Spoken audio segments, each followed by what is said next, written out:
Welcome to my channel. इस video में हम कंटिन्यू कर रहे हैं क्लास 8th के सिविक्स के चैप्टर नंबर 10 को।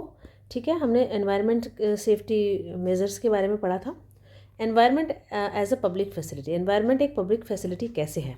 रिसेंट ईयर्स में कोर्ट्स ने बहुत सारे ऐसे डिसीजन दिए हैं एनवायरमेंटल इश्यूज़ पर, जो कि लोगों की ज़िंदगियों को जिन केसेस ने बहुत बुरी तरीके से प्रभावित किया था, तो उस केसेस में गवर्नमेंट ने ऐसे डिसीजंस दिए हैं जिसमें एनवायरनमेंट को बचाने पे जोर दिया गया है। जैसे कि कोर्ट ने डायरेक्ट किया इंडस्ट्रीज़ को कि रेजिडेंशियल एरिया में इन दिल्ली टू क्लोज डाउन। ठीक है, एक तो आप जहाँ पर लोग रहते हैं वहाँ पे इंडस्ट्रीज़ नहीं ओपन कर सकते और उसे सिटी से बाहर ओपन करेंगे।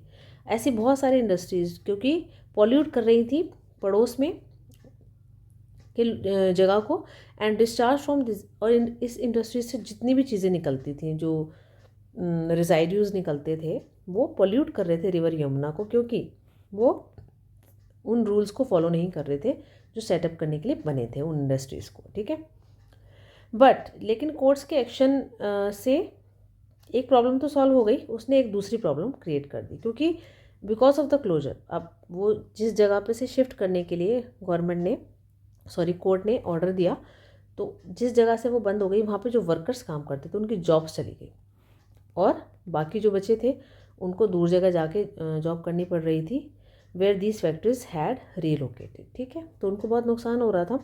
तो इस प्रॉब्लम जो थी वो बहुत सारे एरियाज़ में ये शुरू हो गई।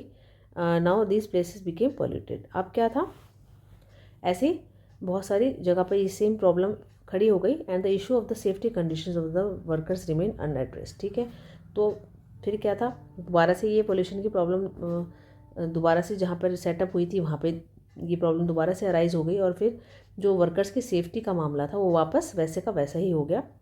अब जो रिसर्च हुई है एनवायरमेंटल इशू पर इंडिया में, उसने ये फैक्ट को हाईलाइट किया है कि growing concern for the environment among the middle class is often at the expense of the poor.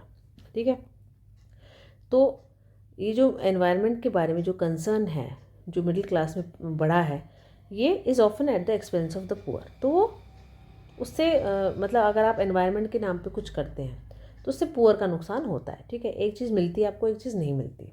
जैसे कि स्लम्स आपको पता है कि साफ़ होने चाहिए, जो झुग्गी झोपड़ी होती है वो गंदगी फैलाते हैं, एनवायरनमेंट को नुकसान करती है। तो क्योंकि सिटी की जो सुंदरता है उसको ब्यूटीफाई करने का जो ड्राइव है, उसमें हम स्लम्स को हटाने का काम होता है। ठीक है, तो स्लम्स हट तो जाते हैं, और जो पॉल्यूटिंग फैक्ट्रियों से सिटी से बाहर एस्टेब्लिश किया जाता है, लेकिन इस अवेयरनेस को फैलाने के चक्कर में ये क्या होता है, इससे वर्कर्स क्या होते हैं, उनकी जॉब चली जाती हैं, उनका घर छिन जाता है। तो need to clean for environment is increasing, there is a little concern for the safety of the workers themselves. तो वर्कर्स की सेफ्टी के लिए अभी भी कंसर्न इतना नहीं है। तो challenge is to look for solutions. तो अब चैलेंज क्या है, उसका सोल्यूशन ढूंढें जहाँ पे हर इंसान को बेनिफिट हो कि क्लीन एनवायरनमेंट का। तो one way this can be done is to gradually move to the, तो क्या करें, हम अपनी इंडस्ट्रीज़ को शिफ्ट ना करें, लेकिन टेक्नोलॉजीज़ जो होती हैं वो थोड़ी क्लीन बनाएं, उसको क्लीनर टेक्नोलॉजी पे शिफ्ट करें। फैक्ट्रीज़ में प्रोसेस ऐसे हों जिसमें पोल्यूशन कम फैले। गवर्नमेंट को एनकरेज करना चाहिए ऐसी फैक्ट्रीज़ को, मतलब सब फैक्ट्रीज़ को ऐसा करने के लिए। It will need to fine those who pollute, और जो पोल्यूट करें एनवायरनमेंट को उनको फाइन देना चाहिए। This will ensure that the workers livelihoods are protected and both workers and communities living around the factories enjoy a safe environment. ठीक है, तो ये सब करना चाहिए गवर्नमेंट को। अब कंक्लूजन क्या आता है, लॉज तो बहुत ज़रूरी है बहुत सारी सिचुएशंस में, चाहे ये मार्केट के लिए हो, ऑफिस के लिए हो, फैक्ट्री के लिए हो, या लोगों को किसी अनफेयर प्रैक्टिस से बचाने के लिए हो। Private companies, contractors, business persons, ठीक है, हायर प्रॉफिट्स कमाने के चक्कर में वो क्या करते हैं, अनफेयर प्रैक्टिसेस अपनाते हैं।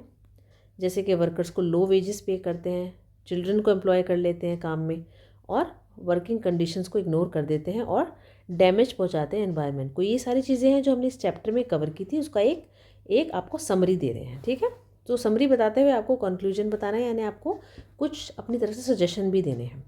Enhance to the people in the neighbourhood, ये सबको नुकसान होता है। इसमें गवर्नमेंट का एक मेजर रोल है, इसलिए to control the activities to private companies by making, enforcing and upholding laws so as to prevent unfair practices. ठीक है, गवर्नमेंट का काम है ऐसे लॉज बनाना, उनको इन्फोर्स करवाना जिससे वो अनफेयर प्रैक्टिसेस को छोड़ें और इंश्योर करें सोशल जस्टिस को। इसका मतलब ये है कि गवर्नमेंट कुछ अप्रोप्रिएट लॉज बनाने चाहिए और उनको इन्फोर्स भी करवाना चाहिए, क्योंकि लॉज बहुत वीक हैं, पुअरली इन्फोर्स्ड हैं, उससे क्या होता है, बहुत सीरियस हार्म होता है, जैसे भोपाल गैस ट्रेजिडी में हुआ था।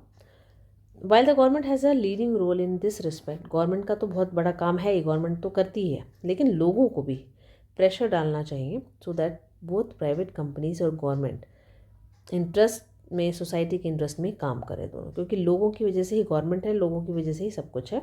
एनवायरनमेंट जैसे कि हम देखते हैं एक एग्जाम्पल है जहाँ पे लोगों ने एक पब्लिक कॉज को पुश किया, कोर्ट्स तक लेके गए और राइट टू हेल्दी एनवायरनमेंट को एक इम्पॉर्टेंट बना दिया राइट टू लाइफ के अंदर, उस ठीक है लेकर आए। इस चैप्टर में हमने आर्ग्यू किया कि अब लोगों को ऐसी चीज़ों की डिमांड भी करनी चाहिए, हेल्दी एनवायरनमेंट सबको मिले, ठीक है, जैसे कि वर्कर्स के राइट हैं, right to work, right to a fair wage and decent work conditions किसी एरिया में जहाँ पर सिचुएशन बहुत अनफेयर है। लोगों को ये भी डिमांड करना चाहिए कि लॉज थोड़े स्ट्रॉन्ग हो वर्कर्स को प्रोटेक्ट करने के लिए, और राइट टू लाइफ सबको मिले, ठीक है, सबको एक अच्छी हेल्दी जीवन जीने का अधिकार मिले, ठीक है। इस चैप्टर में हमने अभी सब चीज़ कवर की। आई होप कि आपको ये चैप्टर समझ आया होगा। कैसा लगा आपको कमेंट बॉक्स में बता सकते हैं। लाइक कीजिए, शेयर कीजिए और सब्सक्राइब ज़रूर कीजिए। Thank you so much.